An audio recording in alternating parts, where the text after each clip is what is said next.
सु- सुप्रभात बच्चों।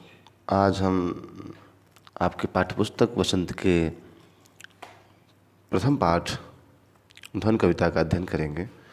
धन कविता के रचयिता सूर्यकांत त्रिपाठी निराला हैं और इस कविता के माध्यम से निराला जी निराश हुए व्यक्ति के, अवसाद में ग्रसित व्यक्ति के, जो जीवन से निराश हो जाते हैं या जिनको संसार में या इस जीवन में बड़ा कष्ट की अनुभूति होती है, उन्हें आशा प्रदान करने का कार्य करते हैं इस कविता के माध्यम से। और बड़े ही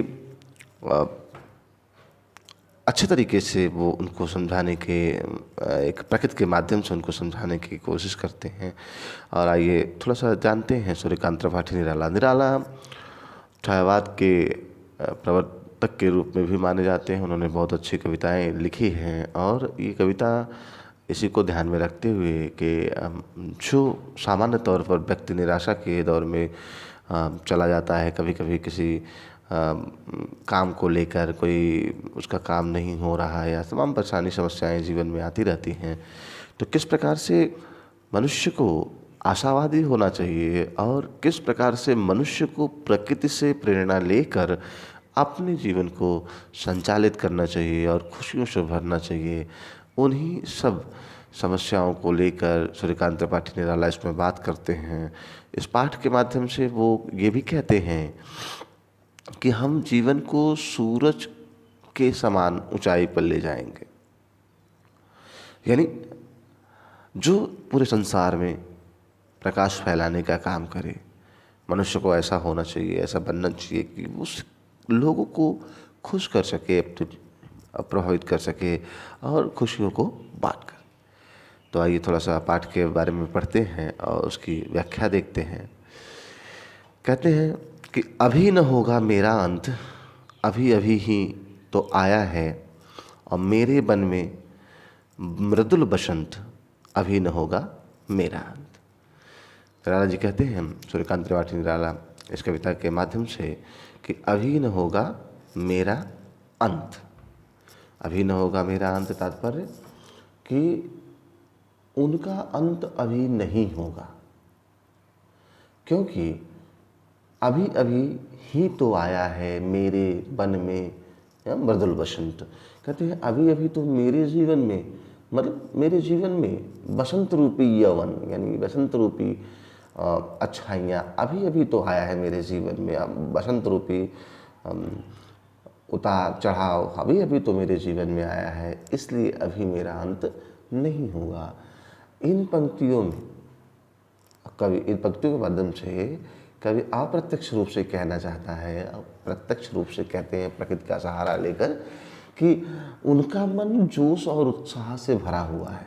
हाँ, कवि का मन, कहते हैं अभी न होगा मेरा मन, अभी अभी तो आया है मेरे मन का मृदुल बसंत। अभी अभी जो उनका मन है वो जोश और उत्साह से भरा हुआ है।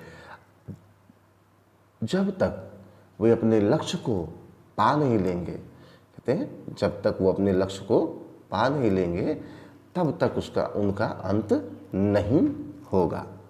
किसका अंत नहीं होगा? कवि कहते हैं कि अभी न होगा मेरा अंत, जब तक वो अपने लक्ष्य को प्राप्त नहीं कर लेंगे तब तक वो हार मानने वालों में से नहीं है। यानी इसी प्रकार से मनुष्य को भी अब अपने लक्ष्य को अपने लक्ष्य की प्राप्ति तक हार नहीं माननी चाहिए। आगे है, हरे हरे ये पात, डालियाँ कलियाँ कोमल गाथ, मैं ही अपने स्वप्न मृदुल कर फेरूंगा निर्धृत कलियों पर, जगह एक प्रत्यूष मनोहर। हरे हरे ये पात यानी हरे हरे ये पत्तियाँ, डालियाँ पेड़ों की जो डालियाँ टहनियाँ होती हैं, कलियाँ उसमें लगने वाले फूल या उसमें लगने वाली पत्तियाँ जो सबसे कोमल होती हैं। कोमल गात, कोमल जानते हैं वो सॉफ्ट मुलायम, गात का मतलब होता है शरीर। मैं ही अपना स्वप्न मृदुल कर, मृदुल का मतलब कोमल, स्वप्न मृदुल सुंदर कोमल, फेरूंगा निर्दित कलियों में सोई हुई कलियों पर, जो सो गई हैं, जो पेड़ की डालियाँ टहनियाँ जो सो गई हैं। जगह एक प्रत्यूष मनोहर, प्रत्यूष यानी प्रातःकाल, मनोहर माल्यम सुंदर सुहावना। फिर इस कविता का अर्थ देखिए कि इस कविता के माध्यम से कवि कहते हैं प्रकृति का बड़ा ही सुंदर, इस कविता के माध्यम से कवि ने प्रकृति का बड़ा ही सुंदर चित्रण किया।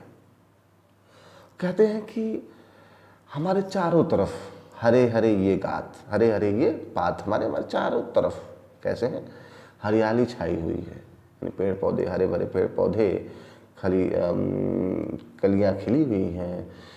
और सूरज, कहते हैं मैं सूरज को यहाँ खींच लाऊंगा और इन सोई हुई कलियों को जगाऊंगा। फिर निद्रों की कलियों पर जगा एक प्रत्यूष मनोहर, यानी प्रातः काल में जब सूरज उगता है तो सारी कलियां जाग जाती हैं। कहने का तात्पर्य कि मैं सुबह सूरज को यहाँ लाऊंगा और सभी कलियां खिल जाएंगे। अर्थ ये है कि हारे हुए लोग, निराशा में गए हुए निराशावादी लोग सोई हुई कलियां से कहा, कलियों के समान कहते हैं जो निराशावादी लोग हैं को सोई हुई कलियां कहा, कि लोग निराश में चले जाते हैं उस प्रकार से सोई हुई कलियां यानी रात्रि में देखिए पेड़ पौधे सो जाते हैं ना, इस वजह से कहते हैं कि सोई हुई कलियों के समान वो लोग हैं जो निराशा में चले गए हैं। जिस प्रकार सूरज के आने पर, यानी प्रातः काल जब सूरज आता है, सूर्योदय होता है तो सभी पेड़ पौधों और कलियों में जान आ जाती है, यानी पुनः जीवित हो जाते हैं, हल्लाने लगते हैं। और उसी प्रकार मेरा अल्लाह कहते हैं, उसी प्रकार मैं अपने प्रेरणा रूपी सूर्य से, प्रेरणा यानी मोटिवेशन, प्रेरणा रूपी सूर्य से लोगों में जो निराशा है उसके स्थान पर उनके मन में उत्साह और उल्लास भरना चाहता हूँ।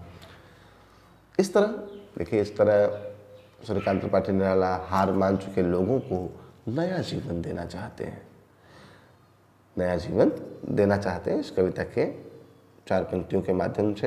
अगली पंक्ति है, पुष्प पुष्प में तंद्रालस लालसा खींच लूंगा मैं, पुष्प पुष्प में तंद्रालस लालसा खींच लूंगा मैं, अपने नव जीवन का अमृत सहर्ष सींच दूंगा मैं। तंद्रालस यानी नींद से अलसाया हुआ इंसान, नींद में तंद्रालस यानी नींद में। तो इस कविता के माध्यम से देखे कहते हैं सूर्यकांत त्रिपाठी निराला इस ध्वनि कविता के माध्यम से कि बसंत रूपी उम्मीद बनकर, यानी सहर्ष मतलब जो बसंत का ऋतु होता है वो पेड़ पौधों के लिए सर्वोत्तम ऋतु होता है, सबसे अच्छा ऋतु होता है।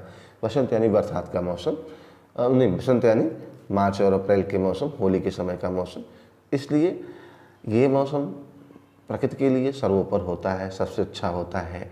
तो उसका उदाहरण लेकर कहते हैं बसंत रूपी उम्मीद बनकर सोए अलसाए हुए उदास लोगों को आलस और उदासी से बाहर निकाल लेने की बात करेंगे, आलस और उदासी से बाहर निकालने की कोशिश करेंगे। कैसे? बसंत रूपी उम्मीद बनकर, अपने नवजीवन का अमृत सहर्ष सींच दूंगा मैं। वे उन लोगों को नया जीवन देना चाहते हैं। कौन?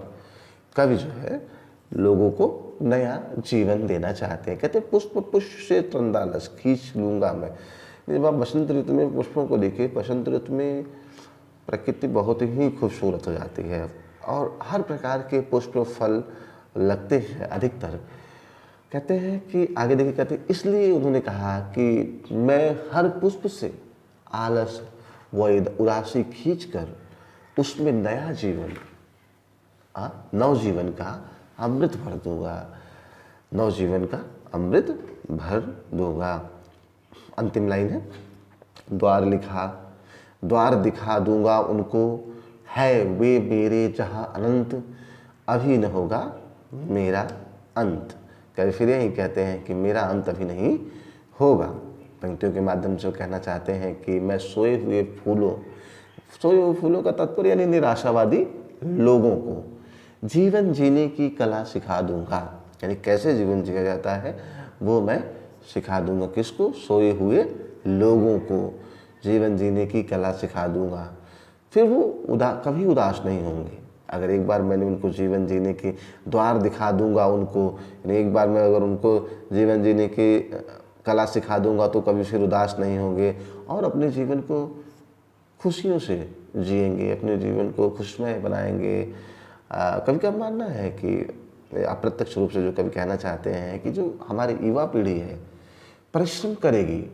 अगर एक इंसान, अगर एक व्यक्ति परिश्रम करेगा तो उसे वास्तविक मनचाहा जो चाहता है वैसा उसको लक्ष्य की प्राप्ति होगी। और इस आनंद, तब आनंद की कमी कभी नहीं होगी, आनंद का अंत कभी नहीं होगा, खुशियों का अंत कभी नहीं होगा। इस प्रकार कवि कहते हैं कि जब तक थके हारे लोग और युवा पीढ़ी को सही राह नहीं दिखा देंगे तब तक उनका अंत नहीं होगा। किसका? कभी अभी न होगा मेरा अंत। द्वार दिखा दूंगा उनको, फिर उनको है मेरे वे जहां अनंत, अभी न होगा मेरा अंत। त्रिपाठी जी की कविता काफ़ी हद तक प्रेरणादायक कविता है। निराशावादी जीवन में जीने वाले लोगों को प्रेरणा देने के काम करती है ये कविता है। और इन्होंने बसंत ऋतु की सुंदरता है, मनोहारिता है, उसका उदाहरण लेकर मनुष्य के जीवन में जिस प्रकार बसंत ऋतु के आने पर प्रकृति में खुशियाँ व्याप्त हो जाती हैं, पेड़ पौधे, फल फूल पुष्प सभी खुश और प्रफुल्लित हो जाते हैं, उसी का उदाहरण लेते हुए वो मनुष्य के जीवन को उसी प्रकार से खुश करना चाहते हैं जिस प्रकार से फूल पशु पक्षी बसंत ऋतु में प्रकृति खुश होती है। तो आशा है आपको समझ में आया होगा। अगर कोई भी समस्या है तो इसको आप अपने प्रश्न पूछ सकते हैं।